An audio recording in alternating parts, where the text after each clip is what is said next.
ఇవాళ మాజీ సీఎం కేసీఆర్ ను మంత్రి పొన్నం ప్రభాకర్ కలవనున్నారు. మధ్యాహ్నం 2 గంటలకు ఎర్రవల్లి ఫామ్ హౌస్ లో కేసీఆర్ తో పొన్నం భేటీ అవుతారు. ప్రజా విజయోత్సవాల్లో భాగంగా ఈ నెల 9న సచివాలయంలో తెలంగాణ తల్లి విగ్రహావిష్కరణ కార్యక్రమం జరగనుంది. ఈ కార్యక్రమానికి మాజీ సీఎం కేసీఆర్ ను ఆహ్వానించనుంది తెలంగాణ ప్రభుత్వం. ఇందులో భాగంగా కేసీఆర్ కు ఆహ్వాన పత్రిక అందించనున్నారు మంత్రి పొన్నం. ఆ తర్వాత కేంద్ర మంత్రులు కిషన్ రెడ్డి, బండి సంజయ్ ను కూడా తెలంగాణ తల్లి విగ్రహావిష్కరణ కార్యక్రమానికి ఆహ్వానించనున్నారు.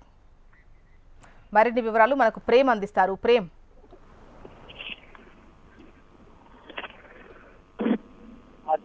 ఏదైతే సంవత్సర ప్రజాపాలన కాంగ్రెస్ ప్రభుత్వం ఏర్పడి వచ్చినటువంటి సంవత్సర కాలంగా రాష్ట్ర ప్రభుత్వం చేసినటువంటి అభివృద్ధి పథకాలను జనాలకు తెలియడం కోసం ఏడాది పాలన ప్రజాపాలనకు సంబంధించినటువంటి ఉత్సవాలు రాష్ట్ర వ్యాప్తంగా కూడా ఘనంగా చేస్తుంది రాష్ట్ర ప్రభుత్వం. దాంట్లో భాగంగా ఇటు ప్రతిపక్ష పార్టీలకు సంబంధించినటువంటి నేతలను కూడా అయితే ఈ ఉత్సవాలకు పిలవాలని చెప్పి ప్రభుత్వం భావించింది. దాంట్లో భాగంగా ఈ 3 రోజుల పాటు జరిగేటువంటి కార్యక్రమాలు అంటే ఇవాళ, రేపు, ఎల్లుండి జరిగేటువంటి కార్యక్రమాలకు ప్రత్యక్ష నాయకులను పిలవాలని చెప్పి ప్రభుత్వం భావించింది. దాంట్లో భాగంగా హైదరాబాద్ ఇన్ఛార్జ్ మంత్రిగా ఉన్నటువంటి పొన్నం ప్రభాకర్ దీన్ని తీసుకుపోతున్నారు. ఒకటి మొదటగా 12 గంటలకు రాజ్భవన్ లో గవర్నర్ విష్ణుదేవ్ ధర్మాన్ని కలిసి ప్రజా విజయోత్సవ సభలకు రావాల్సిందని చెప్పి వారిని కోరనున్నారు. ఆ తర్వాత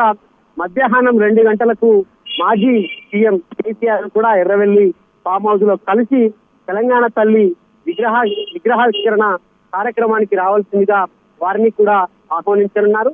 ఆ తర్వాత రైట్.